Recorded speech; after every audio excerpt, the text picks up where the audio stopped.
Good morning, you guys, and welcome to my YouTube channel.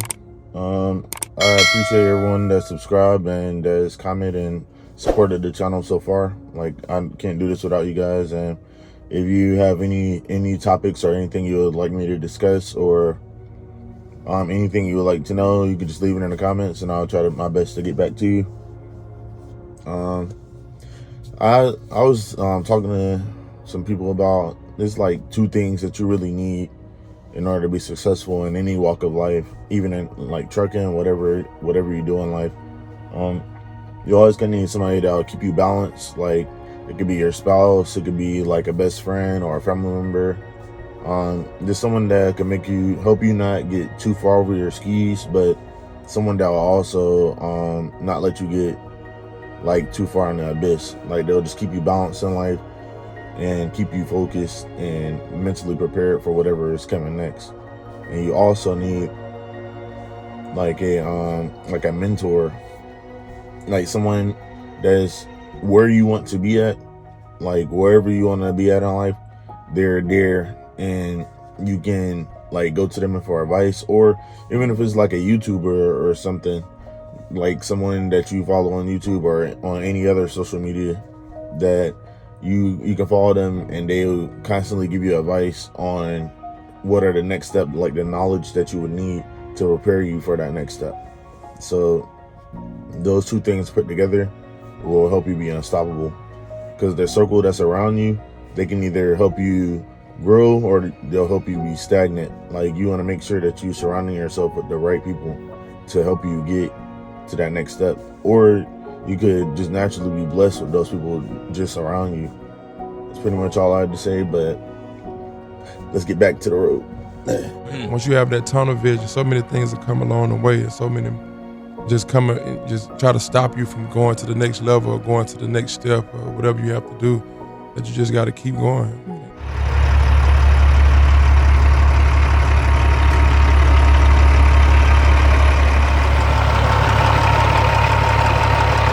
Or 10,000 years. Generations of Americans have responded with a simple creed that sums up the spirit of a people.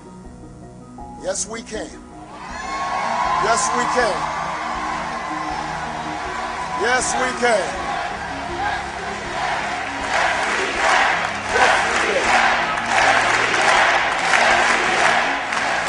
Yes, I can. Yes, I can. Yes! Quiet down, guys! Grab out down there, Mr. Wilson. Come, shut up! I can.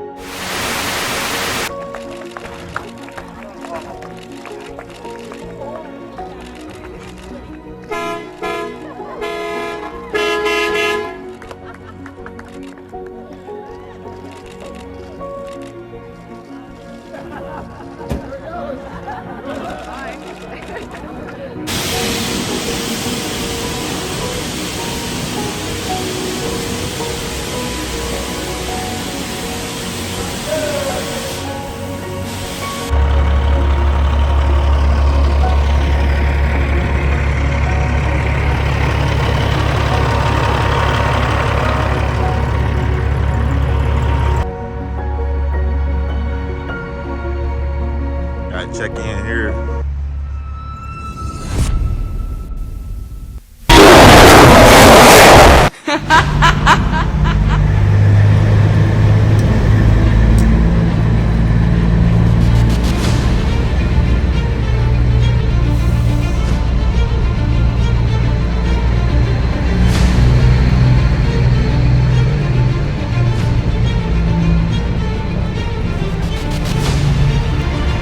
Check in at right here.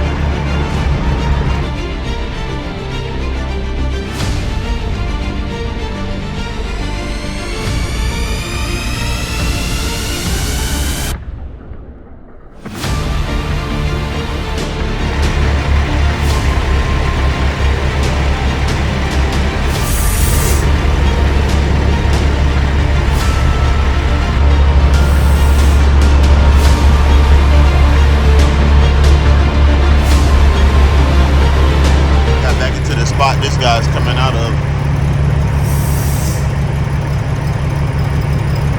Speed.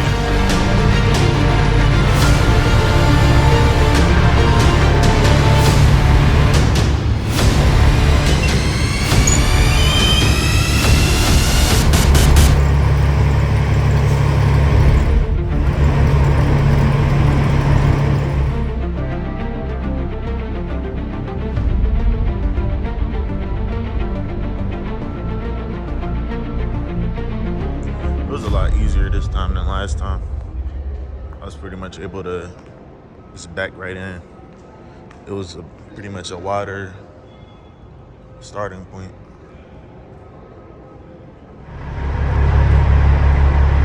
Pretty much loaded to full capacity.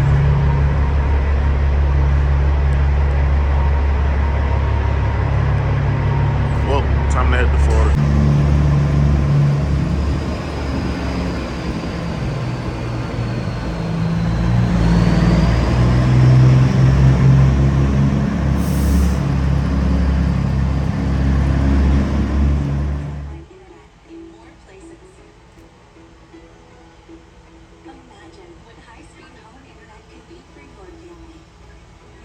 Getting oil change.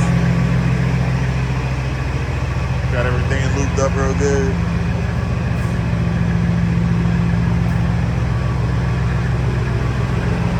Yeah, just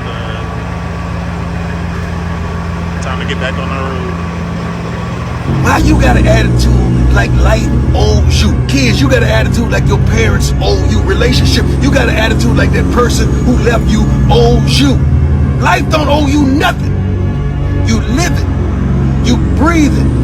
You're consuming air, you consuming space, and you in time. And you ain't paid for none of that. If truth be told, you owe life.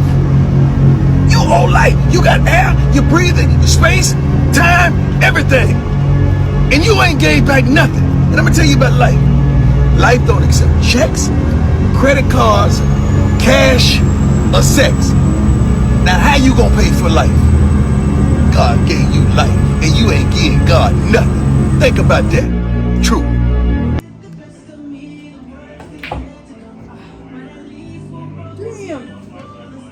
Bro, I got one ball. No, actually, she got one ball. I got all these.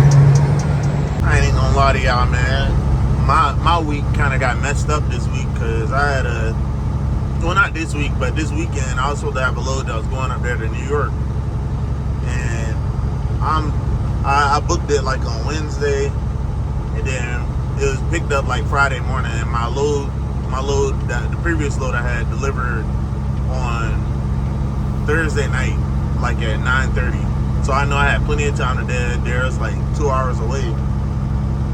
So I wake up the next morning, I'm kind of tired because the delivery, they took forever to unload me. I don't know, I had a truckload of ramen noodles.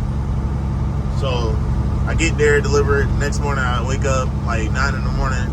It picked up between 12 noon and 2 p.m. So I was like, all right, let me go ahead and get on the road and head to where I need to be. So I got down the road. The broker calling me. He like, man, what time you gonna get there? I was like, I'll get there probably like around 11:30, 12 or something like that. But I after I got off the phone with him, I noticed I need to get fuel because I was like, man, I'm not about to. I know my truck, but I don't like having my fuel gauge like close to E like that. So I'm like, man, I'm not even doing that. And it was like the wind was blowing like 20 miles an hour. I'm like, man, let me go ahead and stop. So I get to the fuel island. It's like a pilot down there in Springfield, Missouri. I get over there. No, I think it's a Flying J. This is one of them. I get over there, and then it's like a long line. I'm like, man, what the heck going on? So like, I finally get my fuel. But mind you, I got plenty of time. Like my ETA was for 11:30, 11:45. So I was like, regardless, I know I'm gonna get there before at least like 12:30 or 12:45 at latest. So he was like, he had called me again. Was like, I see you still down there in Springfield. I'm like, I know I'm still down here, but I'm gonna be there before 2. Like you said, they stopped receiving that. They stopped loading that too. So I have plenty of time to get there. Like, don't worry, I'm gonna be there. Like, promise you that. So I updated my macro point, making sure that he could track my phone, whatever. So I get on the road, start dead in there. My phone is saying I'm gonna get there at 12:30.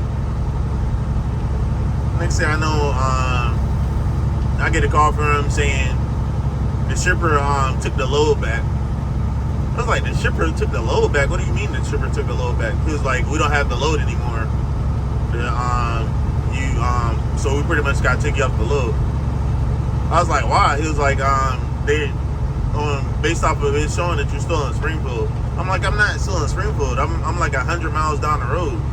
Like, I know I'm gonna be there before 12:30 or around 12:30. And you said I got until 2 p.m. to get there. It was like, well, they already took me off the load. And then he just hung up. I was like, bro, man, these workers starting to get out of hand, man. I ain't never dealt with this before. It's really starting to piss me off. I'm about to come through that phone and I'm gonna show you what's going on right here. You heard me, big dog? You heard me, Nate Dog? I'm coming over there and get you. Oh, I'm over my head? No, I'm over your head. Cause your head's up your ass. I ended up having to book a load, picking up the next day because there was nothing else on the board.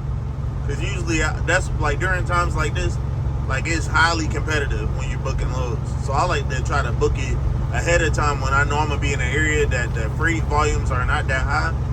I try to book days out. And I already got my week planned out for next week.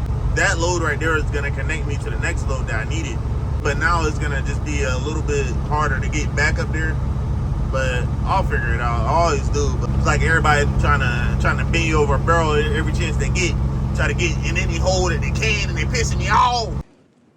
No, I'm bad, baby. I rip your lips off and kiss my ass with them shits. I seen him do it. I do that. That's how I get down, baby. I rip your tongue out and lick my balls with them. Shut up. Check him out.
Luckily, it's right next to this pilot over there. I'm about to run in here and take a shower. Been a long day. The shower about to feel real nice.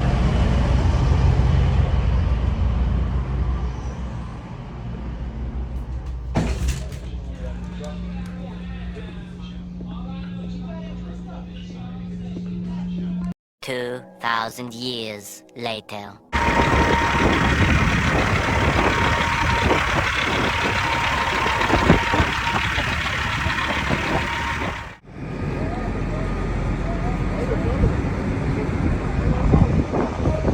Somehow I end up out here in Miami Beach.